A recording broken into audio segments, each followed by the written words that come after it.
اس لیے کہ پیارے رسول صلی اللہ علیہ وسلم فرمایا کرتے تھے المؤمن مرآۃ المؤمن، مومن تو مومن کا آئینہ ہے، اور جس طرح آئینہ چہرے کا داغ صرف آئینے دکھانے والے کو دکھاتا ہے، پروپیگنڈا نہیں کرتا، ڈھول نہیں پیٹتا، اسے شرمندہ نہیں کرتا، رسوا نہیں کرتا، صرف اسے بتاتا ہے تیرے اندر یہ عیب ہے.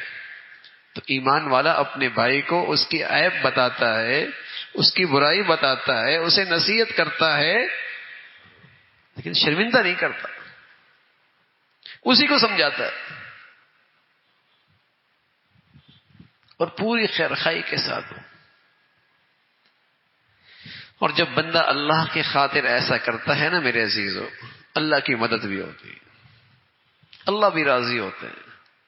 اللہ رب العزت پھر زبان میں تاثیر بھی پیدا کر دیتے ہیں، پھر اس کی یہ نصیحت رنگ بھی لاتی ہے پوری خیرخواہی کے ساتھ.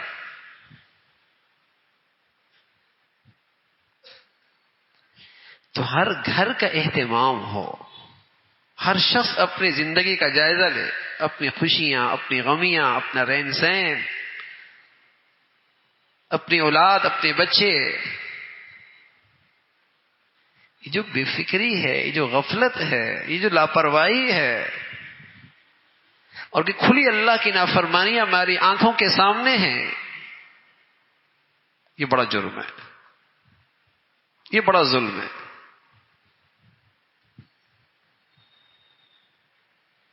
اور وہ نحوست یہ ہو رہی ہے کہ اچھے خاصے نیکیوں والے ماحول میں برائیاں اعلان ہونے لگ گئی.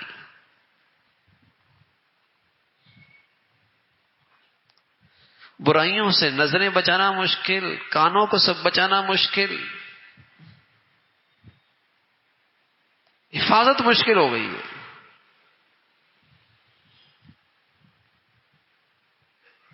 تو امر بالمعروف نہی عن المنکر یہ ایک فریضہ ہے میرے عزیزو، اور ہر مسلمان اپنے اپنے دائرہ کار میں اس کے ذمے ہے اس فریضے پہ عمل کرنا، ذمے ہے اس کے. اولاد ہے، ماتحت ہیں، ان کی عبادات ہیں، ان کے لباس پوشاک ہے، ان کا رہن سہن ہے. دنیا کی آگ کی طرف تو میں اپنے بچوں کو دیکھ کر دکھی ہوتا ہوں، پریشان ہو جاتا ہوں، اور ہونا بھی چاہیے. لیکن جس آگ کو قرآن آگ کہتا ہے، نار اللہ، اللہ کی آگ، ما سلککم فی سقر، جہنم میں پڑا ہے، آگ میں پڑا ہے، جس کو قرآن آگ کہہ رہا ہے، اور میرا بچہ اس طرف دوڑا چلا جائے اور مجھے پرواہ ہی نہ ہو. یہ کون سی اولاد کے ساتھ خیر خواہی ہے؟ یہ کون سی اپنی اولاد کے ساتھ محبت ہے؟ دنیا کی آگ تو مٹی سے بجھ جائے گی، پانی سے بجھ جائے گی، اللہ کی لگائی سلگائی آگ تو نہیں بجھے گی پانی آگ مٹی سے، وہ تو دلوں کو چھو جائے گی، وہ دلوں کو چھو جائے گی.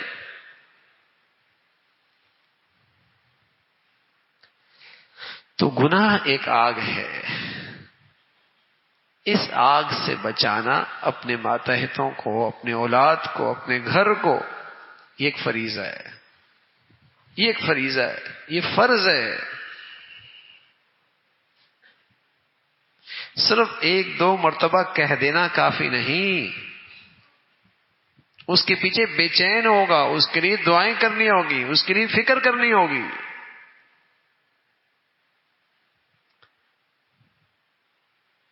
اور خدا نہ خواستہ اگر اس میں گھر کا بڑا کوتاہی کر بیٹھا تو کل کوئی خوشی کی تقریب آئے گی تو وہ اکیلا رہ جائے گا، اور ہوگا وہی جو برائی چاہنے والے چاہیں گے، وہ اکیلا ہو جائے گا، کوئی اس کا ساتھ نہیں دے گا.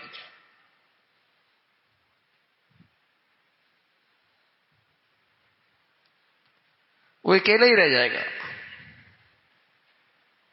قصور کہاں ہوا؟ برائی جب شروع ہوئی تھی نہیں، اس کو نہیں مٹایا. اس لیے کہ جب درخت چھوٹا پودا ہو نا تو اسے اکھاڑنا آسان ہے، لیکن جب وہ بڑا درخت ہو جائے، اس کی جڑیں پھیل جائیں، تو پھر تو بڑی محنت مانگتا ہے، بڑی قربانی مانگتا ہے.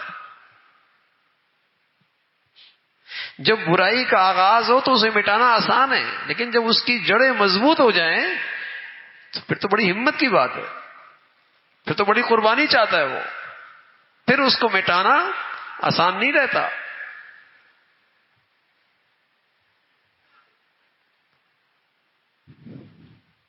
تو گھروں میں اور اپنے ماحولوں میں گناہوں کو جگہ نہ دیں، اسے طاقتور نہ بننے دیں۔